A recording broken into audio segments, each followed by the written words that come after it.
Adını dağlara yazdım yarim, Muğlu camlara kazdım.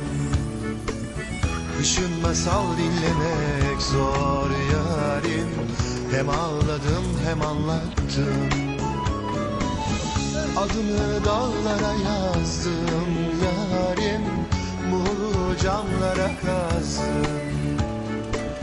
Kışın masal dinlemek zor yarim, hem ağladım hem anlattım. Gözyaşım kederden miydi yarim, çektiğim kaderden miydi? İçtim hep ona sarıldım yarim, tek dostum kadehler miydi? Özlerim yetme deseydim yarim, bırakma etme deseydim.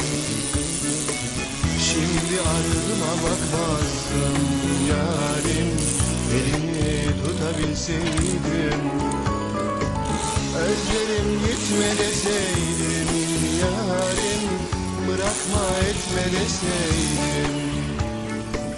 Şimdi ardıma bakmazdım yarim, elini tutabilseydim. Hadi.